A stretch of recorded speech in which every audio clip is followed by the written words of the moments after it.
Audio Jungle.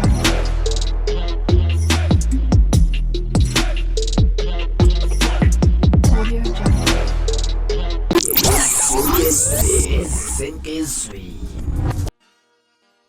Ngibingelele khophi phela kufinyelela khona leli phimbo njengamanje kwi-radio Inkezi. Lami igama-ke umpeza umuntu uthi ungakhumalo bathi ilaspo namagumede. Ngiphinde ngicela ukuthi mhlawumbe uma kuthi mhlawumbe usemusha awuka-subscribe kule channel, ngiyacela ukuthi wenze sure ukuthi uyasubscribe ukuze ngaso sonke isikhathi izindaba esuke zihamba phambili ziqale kuwe. Ngale kwalokho enganza kwethu asihlale udabeni nginiphathele lona namhlanje.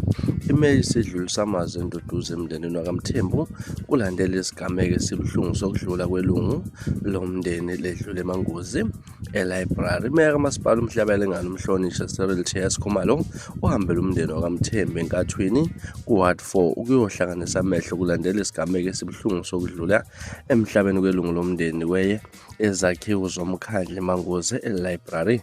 Imeya ibehamba nokhansela LD Dembe, Municipal Manager NPM yeni kanye nabasebenzi bomkhandlu. Umama uMthembu udlule emhlabeni kulezi zikhawo zomkhandla bezokwenza umsebenzi wakhe njengoba-ke befundisa abantu abadala phecelezi u-Abet ubematasa ngomsebenzi wakhe. Kwenzeka nje lesigameko kanti kuzokhumbuleka ukuthi-ke nangalo usuku lwesibili kudlule-ke laphana induna yasendaweni iyakalulwane-ke laphana nokuthi-ke okushiya abantu badidekile kakhulu laphana-ke ngalesi sigameko wey'ngane zakwethu-ke kube ukuthi-ke kuyindidi ukushona kwenduna evele yawa ise-tribal kwaMhlabele ngane eMangozi. Umphakathi wakalulwane-ke kwaMhlabele ngane usaqashaqekile kulandela ukushona kwenduna yesigodi umnumzane Bheki Tembo bekade eneminyaka engu-52 ngolesibili emini ngesikhathi ehambela umhlangano weziduna enkantolo yendabuka.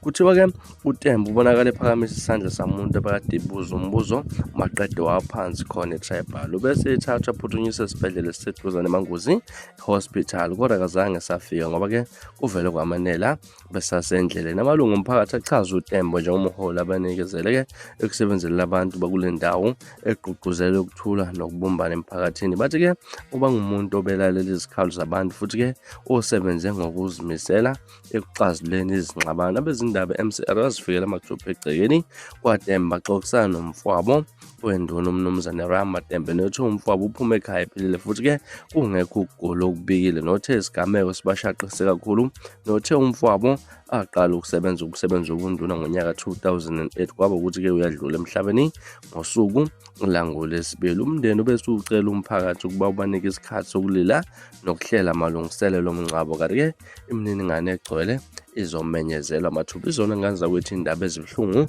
esinibekela zona, izinto ezenzeka nje ngempela uvele ungabusaqondo ngapha uma ngabe kushona umuntu esendaweni asebenzela kuyo e-library. Kanjalo futhi nenduna kalulwane nayo-ke besemsebenzini wobunduna ishonele-ke e-tribal-ke laphana yangabusafika nasesibhedlela. Mhlawumbe kuthini okwakho ukuphawula ngalezi ndaba? Ahlala comment section-ke ngizwe ukuthi ulithini olwakho ngalolu daba. Mina ngilasibona engenza ukuthi ngiphuma njena kodwa ngithembisa ngiyabuya futhi nezinye izindaba ezilandelayo kwividiyo elandelayo. Kwakho ukusubscribe niziphathe kahle, libe nosuku olumnandi, ngithanda khona.